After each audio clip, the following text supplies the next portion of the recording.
All right, I think it's about time we get started. Good afternoon, everyone. Welcome to the December webinar. My name is Connor Wrighton, and I'm with the Northwest Gas Association. Today, we're very pleased to have two presenters on hand to discuss British Columbia's renewable natural gas program. The first will be Jennifer Davison of the BC Ministry of Energy, Mines and Petroleum, who will kick things off and give the government's perspective. And then Scott Gramm of Fortis BC will talk about the program from the utility perspective. Before we begin, let's review the basics for how the webinars work. We have set aside plenty of time for questions, and we strongly encourage you to ask them as they come up. Each of you will be muted throughout the presentation, so please use the text box to type your questions, and I will interject as needed to introduce the questions.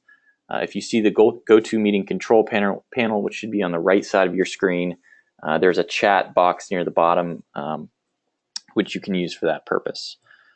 For those of you who would like a PDF copy of these two presentations, please send me an email at creiten@nwga.org, and I'll get you a copy before close of business today. We are also recording this webinar for those who might be interested in spreading that to your colleagues who were not able to join us today. I would also be happy to send you a link to that, though that is always available at our YouTube channel. As many of you know, we host these webinars once a month, and we will be back next month to start off 2018 with a January presentation from Steve Kim of 7th Wave and Andrew Satchwell from Lawrence Berkeley National Lab. Steve and Andrew will be discussing the future of utility regulations and business models and how public policy outcomes might play a role. Of course, we always ask that you look way ahead in your calendars and mark off June 6th and 7th for next year's annual energy conference, which is once again at Skamania Lodge. Finally, I'd like to introduce the Northwest Gas Association for those of you who might not be familiar with us and what we do. We represent the 6 investor-owned gas utilities operating in the Pacific Northwest, along with the 3 large natural gas transmission lines. Our members are located in Oregon, Washington, Idaho, and British Columbia, and as always, you can visit our website at nwga.org for more information. And with that, we will move things along to Jennifer, who will kick things off. Great, thank you, Connor. Can you hear me okay? I can. Great.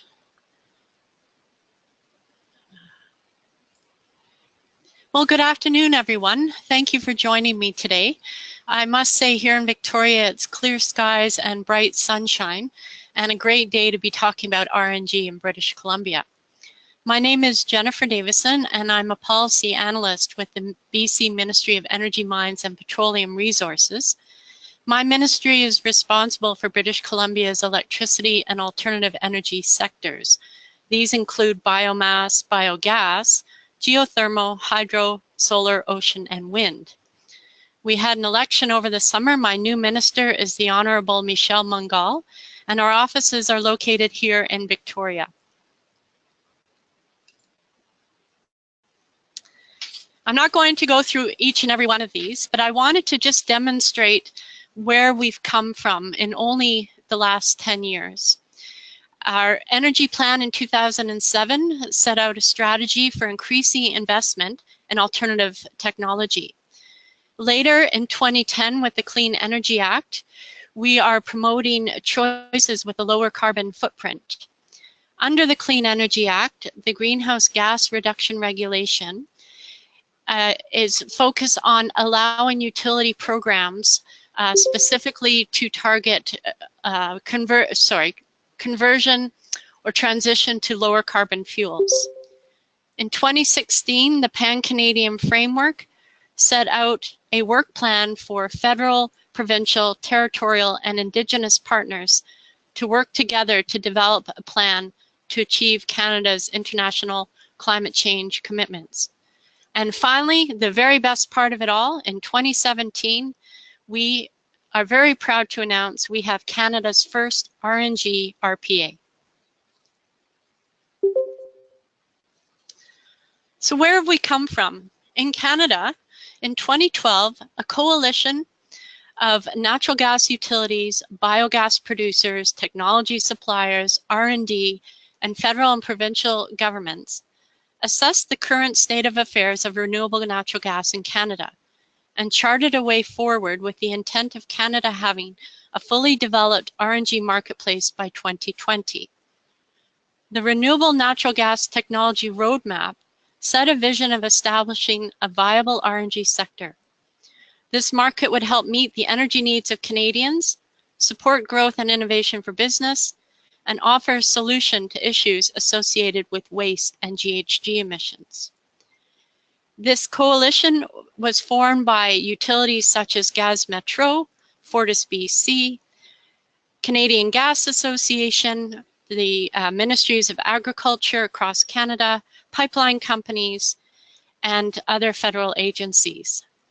On May 25th in 2016, Canada's natural gas utilities set a target of 5% RNG blended natural gas in the pipeline by 2025 and 10% by 2030. Well, that's all well and good for Canada, but what about British Columbia? We too have been working specifically on RNG projects. In 2008, we had a feasibility study that looked at biogas upgrading in the Fraser Valley. The Fraser Valley is in the lower mainland of British Columbia, just around the Vancouver area. In 2011, the Ministry of Finance provided a biomethane tax credit, which exempted sellers of natural gas and biomethane from collecting motor fuel tax on their sales. In 2013, the BC government granted an exemption from the definition of a public utility for biogas suppliers under the Utilities Commission Act. We wanted to do more. In 2016, we decided to do a resource supply potential study, find out exactly what the potential was and what we could do with it. We are very confident of the findings of this study because of the project partners. We had both Fortis BC and Pacific Northern Gas, the two gas utilities here in the province, as well as a number of different government ministries, including agriculture, environment, energy, and forests.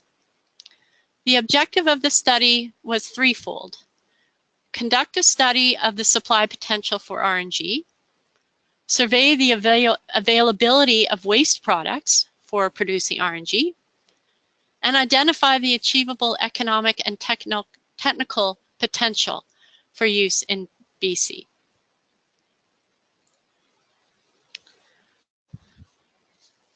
What were our findings? We looked at both short-term and long-term potential. In the short term, the theoretical production was estimated to be about 7.6 PJs a year. The achievable short-term potential was estimated at about 4.4 PJs per year. And the achievable production was made up of municipal anaerobic digestion at about 2 PJs a year, landfills at just under 1.5, agriculture at just under 1, and pulp mill at about 1/4 of a PJ. What about the long term? Well, we define long term as about 2035, estimating that it would be around 20 years for the technology to come into play, especially when we're talking about wood. So the RNG production potential in the long term, without any wood RNG technology, was estimated to be about 11.9 PJs a year. The long-term potential with wood RNG technology was estimated at just over 50 PJs a year.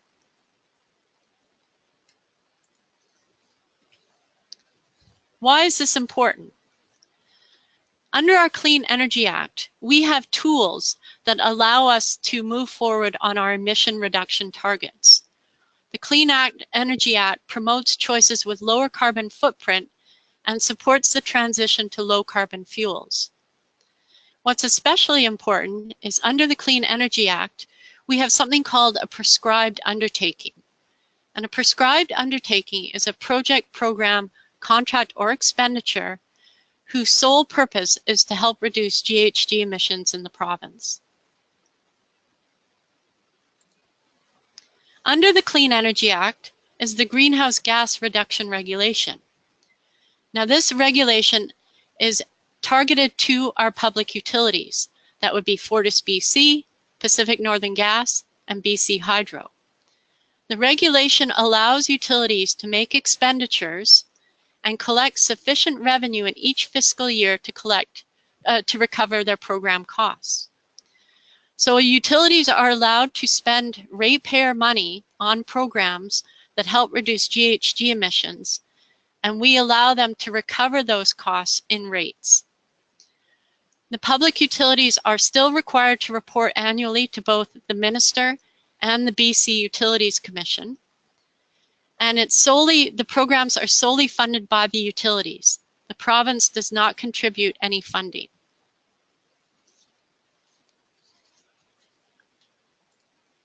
Hey Jennifer, before we go on, is there any chance you can offer Yes. a PGA conversion to US units? No, not off the top of my head. Scott may be better able to answer that. I can't off the top of my head, I'm afraid. Sure. Well, we'll find one and get that into the chat portion. Okay. It's a lot. It's a lot. So under this regulation, we have two prescribed undertakings which are specific to RNG. The first one are financial incentives for vessels like tankers and ferries, and machines like street pavers. Grants or zero-interest loans to convert or buy these vessels or machines that use natural gas. Any person in British Columbia can apply through a competitive process, and the cost recovery is from all ratepayers. We recently, in March of this year, we amended the regulation to incent the use of RNG. If a customer chooses to use RNG, they can double up their incentives, further incenting fleet owners especially to convert and choose RNG. Whoops. Oh.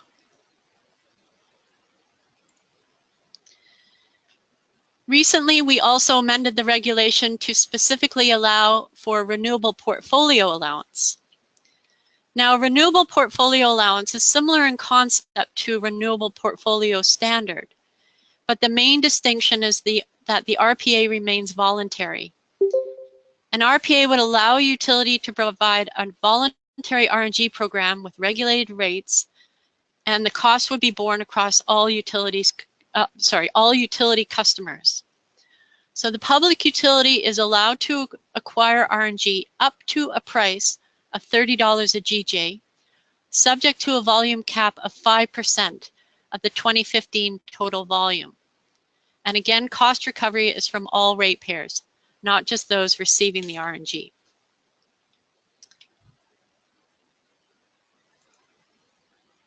A bit of a quick and furious discussion around government policy, but I would like to now pass it on to my colleague Scott Gramm at Fortis BC, who will give you a better idea and better sense of what is actually happening on the ground.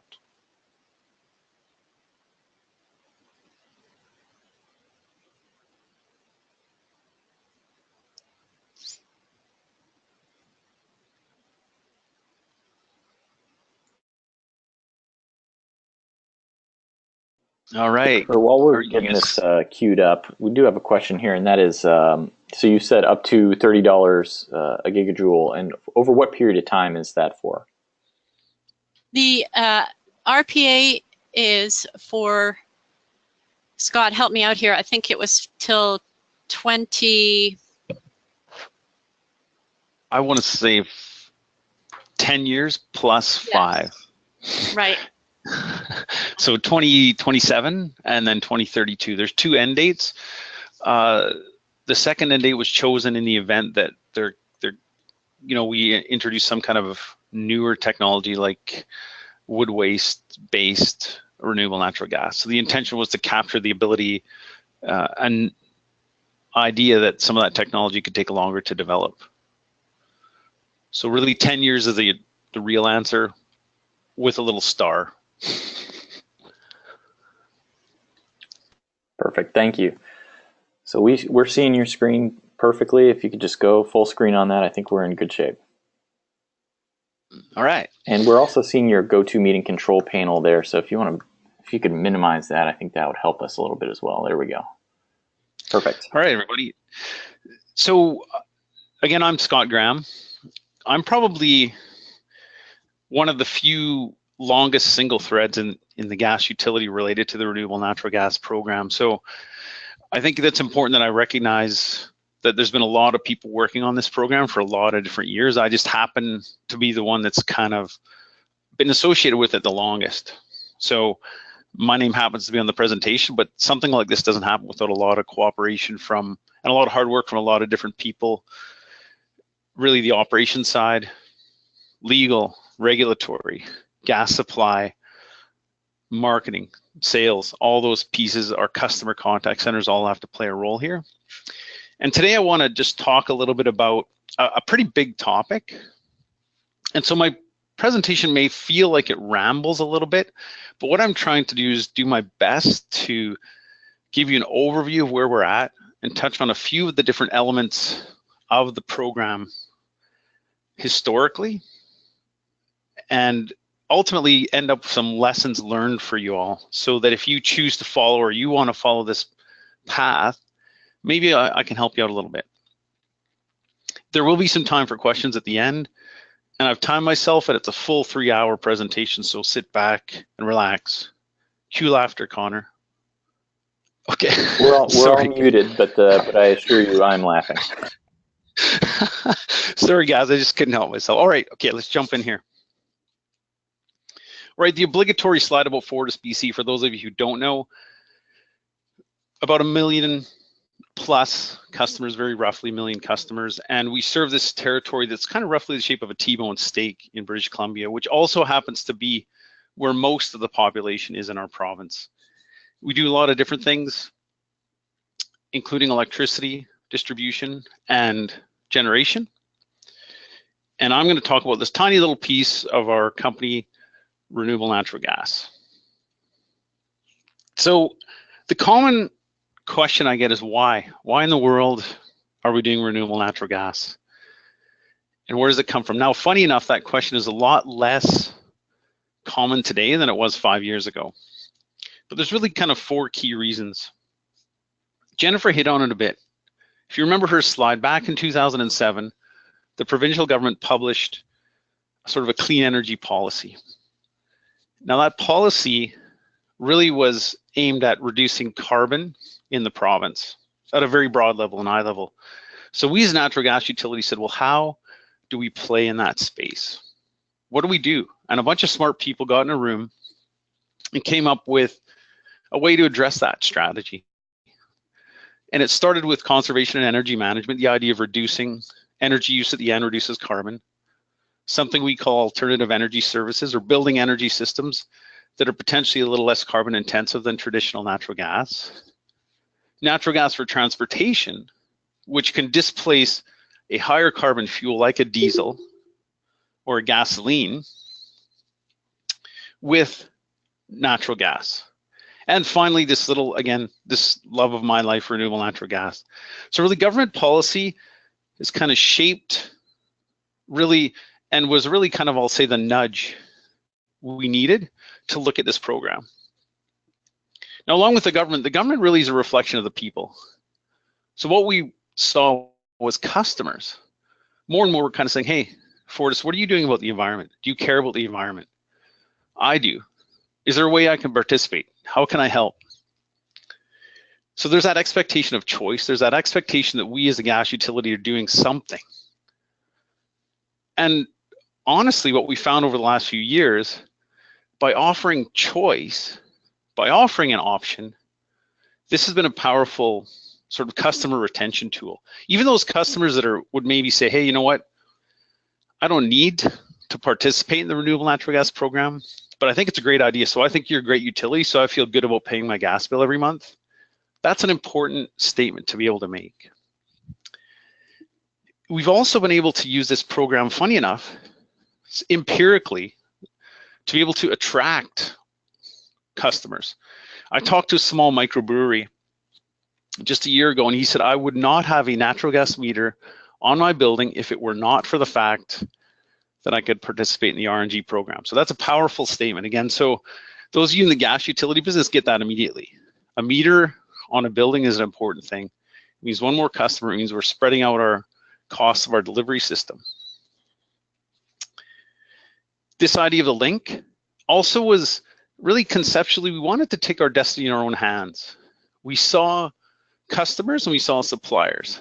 We recognized we could play a role in between, and we wanted to be the ones to kind of define what that in between looked like, as well as kind of helping. So it supports those other two pieces. And then finally, really not least or last, but the idea of growth. There's an opportunity for us as a gas utility to invest, which is important for us. So what really is the RNG program? At a very high level, we're taking waste, your upper right-hand corner of your screen there, the decomposing in the absence of oxygen, you're getting some methane along with some other gases, which is very colloquial. Well, it's called biogas. We purify that biogas, stripping away everything but the methane, and put that into our natural gas system.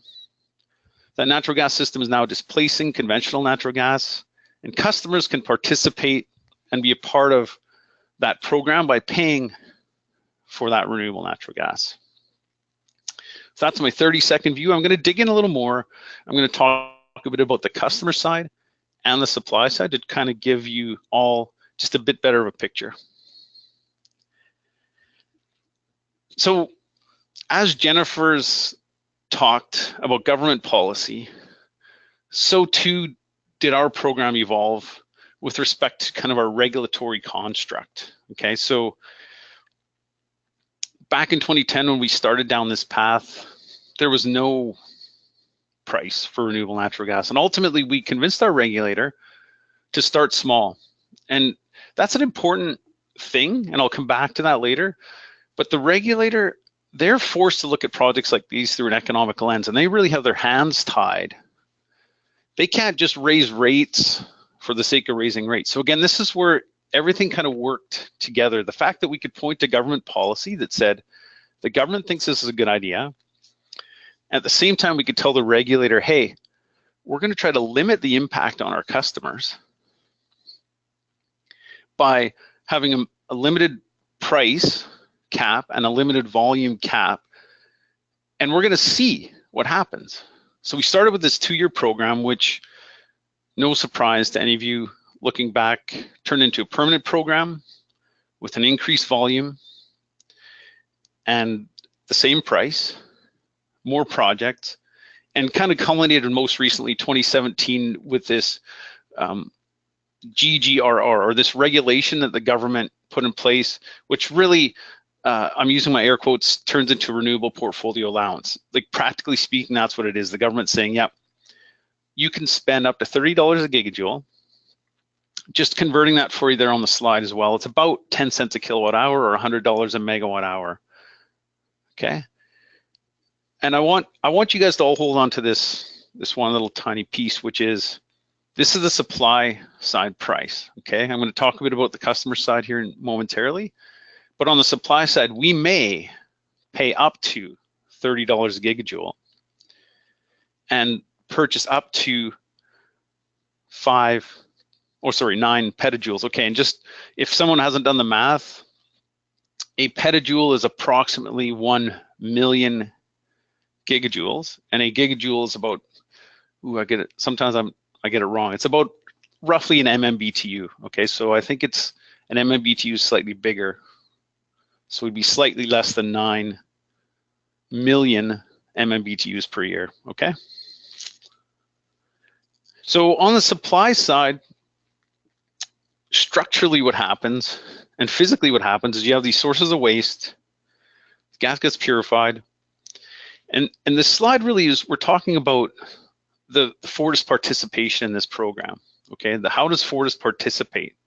We're ultimately controlling the interface point between supply and our system for good reason, but we've always insisted on that with any of our suppliers because we want to make sure we're protecting our asset integrity. Okay, but in some cases we go a little further upstream, and you'll see a couple of the projects, and I think it's the next slide, where we actually own some purification equipment as well. And so you can see those of you who are in the gas utility industry are going, oh, okay, well, there's where the growth opportunity is, right? Some investment in capital. Just a nice little picture of the 4 projects that are currently up and running. The bottom 2 are the 2 where we own the gas purification equipment. The other 2 are located on farms. And interestingly enough, the base waste material is dairy manure in both cases, but both of those farms also bring in off-farm materials. So, for example, in the case of Fraser Valley Biogas, they happen to also own a potato chip factory, so waste potato chips, waste potatoes, waste oil, all end up in the digester. In the case of the Seabreeze farm, they sometimes take spoiled cheese, yogurt, etc. from milk producers. There's opportunity for spent grains from breweries, etc. Okay, so I won't talk too much about that, but there's a real mix of waste in all these facilities. Flipping back again to the customer side, the question always is, well, how does it work? Again, I already mentioned the fact that customers voluntarily participate at a certain rate.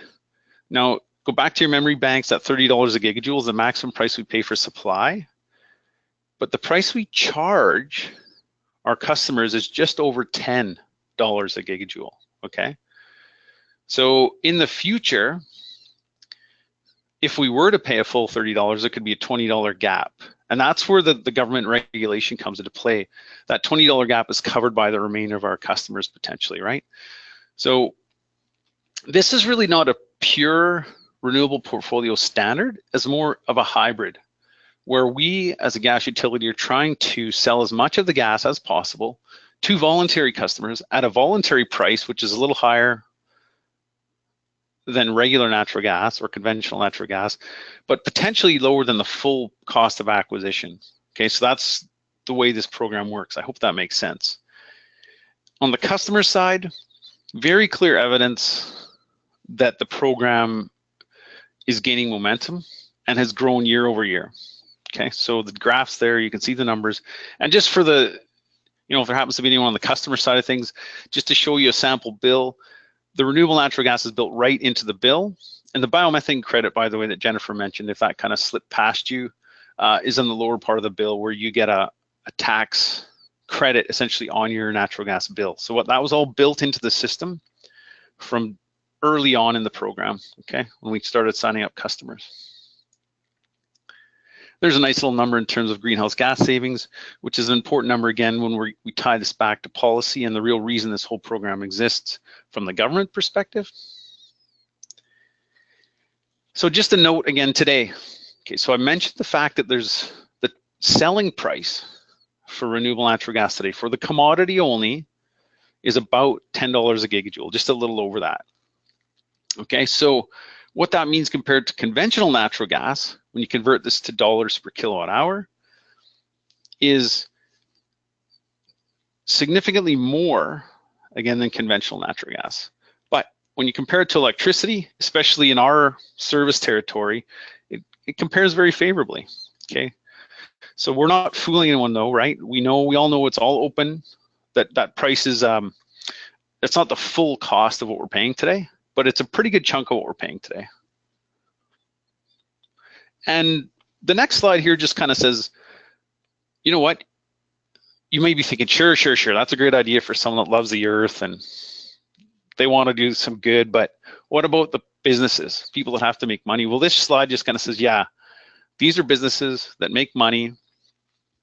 Great example, Lush Cosmetics. They're a handmade cosmetics company. Men out there, tip if you want to ever buy your wife a great Christmas gift, you can't go wrong with Lush, okay?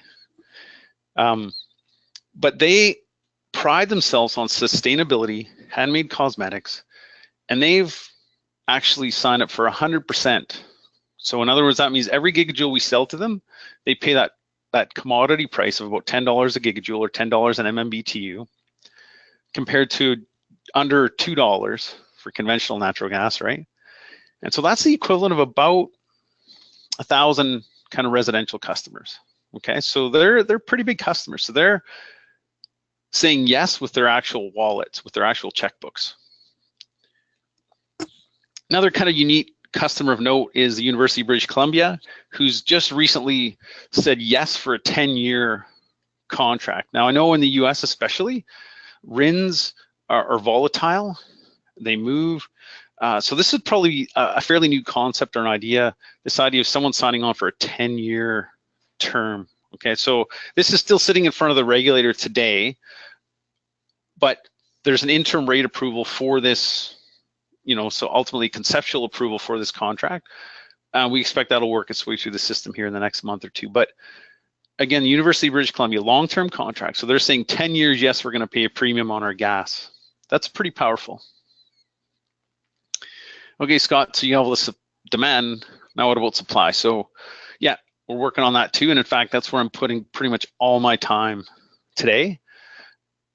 We're working very hard to find new supply to move this along so ultimately we can hit that 5% goal, okay? Couple of projects on the left of the slide here that we expect to come online in the next 12 months or so. And we've been able to squeeze a little more out of our existing operations as well through efficiencies and just operational improvements. Another kind of thought I wanted to float is this, how powerful, again, the fact that we just did something is, because now we've done something, people get creative in terms of how to use it. So Surrey's a great example of a municipality that has a waste collection fleet for curbside. They collect organic waste. They run their waste collection fleet on natural gas. They drop that waste off at a facility, which will then produce renewable natural gas. It'll be injected into our system, our natural gas distribution system, and then by displacement, they'll purchase back the renewable natural gas to run the very vehicles that picked up the organic waste. So again, the fact that we just had a program to start with, we had some established rates, we had some established precedents in terms of accepting gas in the system, we cut our teeth, allowed us to do a project like this. Just a little shot of near term where we're going. We're putting a fair bit of effort into helping other municipalities move along. The reason municipalities is twofold. There's an opportunity for us as an organization. There's a stability associated with the municipality. And there's also the political desire of municipalities to move projects like this forward. So we're a little heavily weighted towards municipal and regional governments today, but we also are looking at other projects. If independent developers are coming forward, we're looking at those as well. I won't spend a lot of time here on this slide other than to kind of say, again, this is an example of where, because we had something to start with, we've created an opportunity to help solve a problem potentially. Okay, so this slide, there's a region a little further north in our province where dairy farmers have been moving into. The land base hasn't grown, but the number of cows has. So there's a challenge with finding a place to spread the manure. So it's culminated in a report and an investigation by our ministry. I'm going to get it wrong. I think it's environment is handling. No, I don't know if it's agricultural environment handling it, but one of them has kind of said, hey, yeah, there's a challenge here, there's an issue, we've got to try and do something about it and dig into it a bit deeper. One thing you could do, which is a recommendation out of this report, is consider collecting the waste into a central facility, relatively small region again, process that waste, create renewable gas, and now have the opportunity at the back end of this process to concentrate the elements of the waste that are causing the problem, take that condensed form of waste and move it off-site at a relatively economic level. Okay, so again, this is an opportunity because we had some experience, because we started somewhere, because we had precedents, because we've experience with these assets, we have an opportunity to play a coordinating role to help solve a problem and at the same time create an opportunity for us to get more gas. So kind of a unique situation there. All right, the punchline really, okay, Scott, if you were to give me your nuggets from the last few years, what have you learned? What would they be?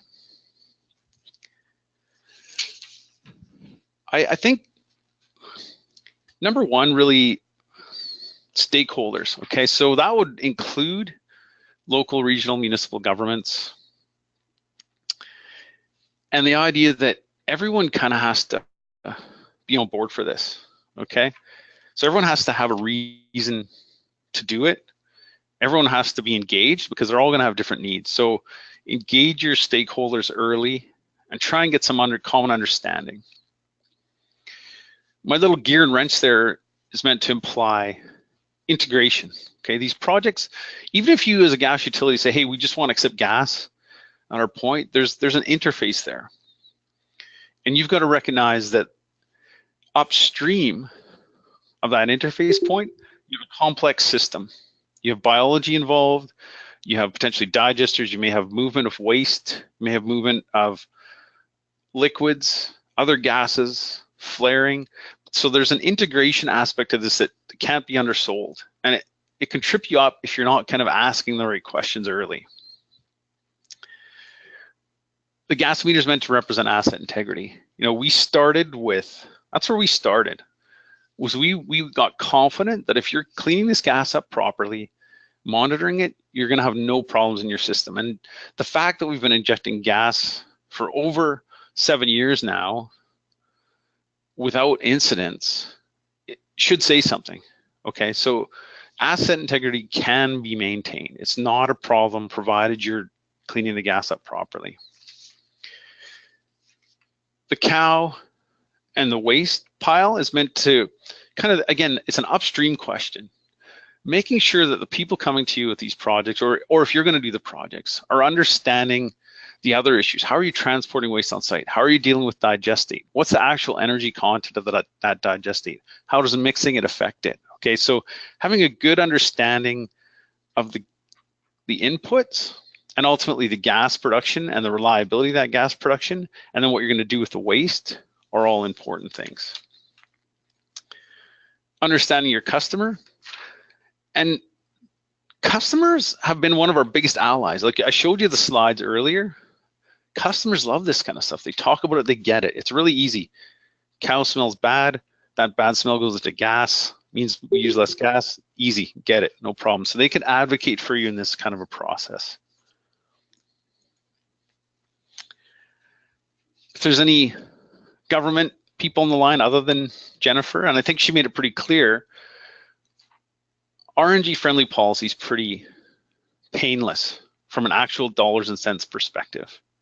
Okay, so in British Columbia, we kind of got creative with this renewable portfolio allowance, which allows the government to help us and the regulator to give certainty, yeah, we think this is important, but at the same time doesn't necessarily hit the taxes, okay? So that's all I'm saying here is governments can get creative if they understand and they're willing to work with you. And again, that you'll notice, again, more than once I've hit this, the idea that renewable natural gas should not be compared to conventional natural gas, but should be compared to other forms of renewable energy, okay? As a regulator, again, we recognize that you're handcuffed potentially to look at this economic view, but keep in mind the actual impact. Okay, and as gas utilities, we would encourage you to have open conversations with them and look for ways, because really, it was conversations with our regulator in the early days that led us to a voluntary program. They kind of said, oh, okay, well, if you could kind of show that customers would take this voluntarily and pay a little more, that makes it a little easier for us because that reduces risk on the rest of our customers. Okay, we've gone away from that, but that's the concept there. You know, so this last slide, the biggies, okay. If you want to get started, there's a lot to consider and there's a lot of moving pieces. So I would say pick a winner. Find one project that you can really jump on with a very willing and cooperative partner slash supplier slash whatever you want to call it, okay? So pick a winner up early and see it through, right? So the idea of a single project allows everyone to kind of cut their teeth. All the departments in the utility, the engineering guys, the ops guys, the first time they see this, they're gonna probably be a little nervous. But you get one working, you get your teeth cut, you get some experience, and everyone gets a little more comfortable, okay? And it allows you to to focus on delivering a real practical result, okay? So again, the focus is really, what are we trying to do? What's our end goal? Keep that always in mind, which is we're trying to demonstrate that this is safe, that we can integrate it into our billing, that customers want it, that governments want it, that everyone can do it. That's really our short-term goal, okay? So keep an idea always of who's gonna pay for what and why. That's important when you're talking to your regulator. And just don't give up. Okay, so simple as that. I think with that, it's about perfect timing for questions. That leaves us about 18 minutes, right, Connor? Yep. I'll hand it back over to you. Perfect. So while we queue up a couple of questions here, we do have one request, and that's to go back to the GHG savings slide, which I think was near the beginning or maybe about a third of the way through. And I think the first question is somewhat related to that, and that is that RNG is considered carbon neutral by government. And do you calculate carbon intensities by the RNG source? Yeah, the way we've chosen to approach it to date, it may change, is we look at the total pool of RNG and we do enough work and sort of validation, I'll say small v validation, to ensure that we're carbon neutral or better as a pool. The reality is we're leaving some carbon on the table by doing that, we think. So that GHG savings is strictly the GHG savings, assuming that you're getting carbon neutral gas in the system and you're displacing the same amount of conventional natural gas. How's that for an answer, Connor? That's great. Again, I'd ask for folks to direct your questions to the chat box. We've got one more here, but I hate to somebody's letting me know that they've lost audio. Is that everybody else's case as well? Nope. Okay, I'm seeing others are hearing all right. Do you want to stop sharing at this point, or? The second question we have here is, what percentage of RNG blending are you doing with your gas? Yeah, so the best thing to do would be look at 2016, and we're well under 1%. Okay, so the total amount of supply versus that benchmark number we used would be well under 1%, a fraction of 1%. We expect it to grow. Like I said, we're pushing hard to get the supply going. We expect it to grow significantly in the next few years. How much, if any, of the RNG is used for electric generation, and how much goes into the distribution system and out to the customers? None of it is directly used for electricity generation. We have one project in 2016 numbers, about a third of the total went to an electric generation project, a very small electric generation project, and the rest ends up in the distribution system and ultimately used by our almost 9,000 customers, other customers. We've got a few more questions here that have just popped up. The first of those is, have you developed supply curves for RNG? I presume that means supply versus price. That there was some work done in the study Jennifer mentioned in terms of an estimated available amount of supply versus the price we're willing to pay. And we think we can hit that 5% number if we go up to the $30 a gigajoule, which is, Jennifer, chime in if you want to, but that's kind of one of the reasons we ended up there. That's right. We were trying to figure out kind of what is our maximum price that we wanted to have. We do have a copy of the supply study that I have forwarded to Connor for distribution. And Connor, if you wouldn't mind providing it to anyone who's interested, and there are the supply curves in there. So you can have a look, and then if you have any questions, you can contact either Scott or myself for more information. And I just have one thing. I didn't get a chance to chime in when we were talking about the carbon intensity and the GHG savings from RNG. In British Columbia, under our renewable and low carbon fuel standard, we do require providers of gas to use a program called GH Genius. It's very similar to California's GREET model, and the calculations are the carbon intensity is based on the source of the supply. So we do monitor the carbon intensity and where it comes from and from what source. Perfect. And we've got a couple more questions, but I also want to note that early in the presentation we had some question about conversions, and Randy Friedman from Northwest Natural was kind enough to put together a little bit of a cheat sheet for us, and that's in the chat box as well. So if you want to go up to the top, there are some conversions there that may be helpful for that. The next question that we have here is, what is the incremental increase customers are willing to pay for RNG?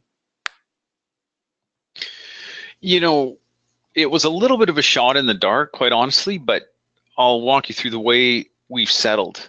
The current price premium is about $7 per gigajoule, okay? The way our program is structured, at $7 per gigajoule, if you're a detached homeowner with natural gas, hot water, furnace, and probably one or two other appliances, you're going to use about 100, well, let's say 90 gigajoules a year, very roughly. Probably a little less these days, but let's use 90 for easy math. So if you chose to say, you know what, I want to offset 10% of my gas, I want to be 10% renewable, that's about 9 gigajoules a year. You multiply that by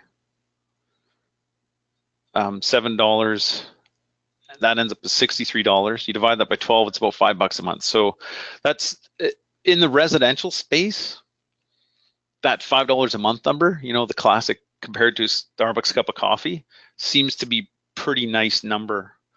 We are seeing a shift to a slightly lower blend, the 5% participation rate, which would indicate a little less than, obviously about half that, so $3.50 a month. But that $7 a gigajoule premium seems to work quite well. Perfect. Got a couple more here. Let's see. Are there any key learnings or changes over the past 7 years regarding gas quality, monitoring, and sampling specifications for RNG? I wouldn't. We kind of got it right up front. We put the effort and time in up front, so I wouldn't say we've changed anything. You know, I think if it's someone asking from California, I think I would encourage you to look at our specification versus the California one, and ours is a what's the word I'm looking for? It's a little more generous for suppliers, and we've not had issues. So maybe that's a key learning, is we kind of went a little bit we hit a spec that we're comfortable with, but it's not as strict as some other jurisdictions, and we continue to remain comfortable with that.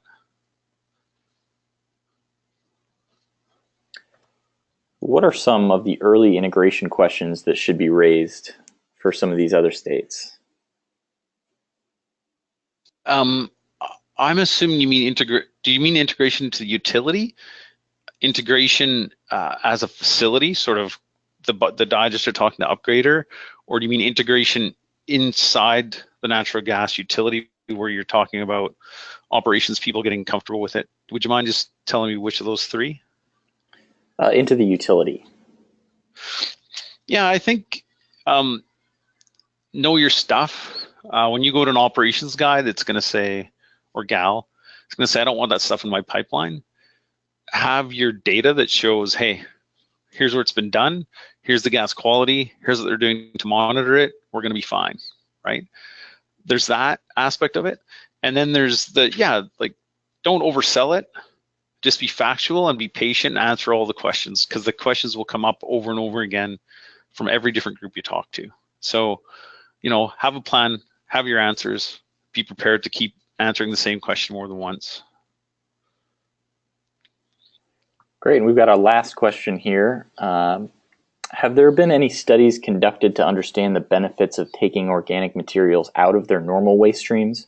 And if not, does Fortis BC have an estimate of how much tonnage of organic waste is kept out of the traditional waste stream? No, for a quick answer, no, we haven't done that. I happen to be a City of Surrey resident, so I've seen they've sent some circulars around to our homes, and they think they've got about 70% organic waste diversion, kind of ballpark. That's at the household level, right? That doesn't include commercial waste, which is handled separately in British Columbia by independent contractors. So the restaurants will have their own waste collection that isn't included in that. From a government perspective, we have a bit of a conflict when we talk about diverting the waste, because not only do we have this RNG program, but we also have our renewable low carbon fuel standard, which actively promotes the production of biofuels, so ethanol and biodiesel. So for someone who is creating a waste stream, they have a number of different options that they can go with. And but it means there's conflict internal to government, because one ministry wants one thing and another ministry wants something else. We all want to get rid of the waste, but we all have different objectives as to how we want to use that waste and for what reason. So it's easy, Jennifer, just do all RNG. Sure. Well, I know I said that was the last question, but we got one more that just came through, and I think it's a good one. And it's, again, about RNG blending into the existing system. And so what is the upper limit of blending of RNG into the distribution system that your team is comfortable with? Like, what would the highest percentage of RNG be in your pipelines that your team would be okay with? Okay, we'd be okay with 100%, but keep in mind that our specification for putting it into our distribution system is better than our conventional natural gas specification. Okay, so that's important distinction. We're not doing any blending or truly diluting, right? We're putting pure methane into our system. So we'd be comfortable going pretty much right to 100%. And in fact, that is the case, practically speaking, when you're on the end of a distribution system, something like a farm, you're putting gas directly into the system. Every single home within a mile or 2 miles is getting pure renewable natural gas physically. So we're comfortable, but again, it's because we've set a high standard at the inlet. Perfect. Well, this has been very interesting. I really appreciate both of you taking the time to do it. Again, I think there was a lot of interest in this, and I hope that that folks will come back and spread this presentation around to others who might be interested. But thank you again for taking the time to do it, and hopefully we will see everybody back online on January 18th to talk about utility regulation. But in the meantime, please again send me an email if you're interested in seeing either one of these slideshows or both, or for seeing a link to our YouTube page where you can see a recording. Again, we will see everybody next month, and thank you again to you both. Hey, Connor, if I may, we just have a natural gas, Canadian Biogas Association event in Vancouver in January. If anyone is interested, go to the Canadian Biogas Association website. Perfect. Yeah, and if anybody would like more details on that, I have that, and please just again request that over email, and I will send you the link so you can get more information on that. And hopefully, we will see a lot of interested parties from here there in January as well. Have a great day, Connor. All right. Bye, all. Thank you, everyone.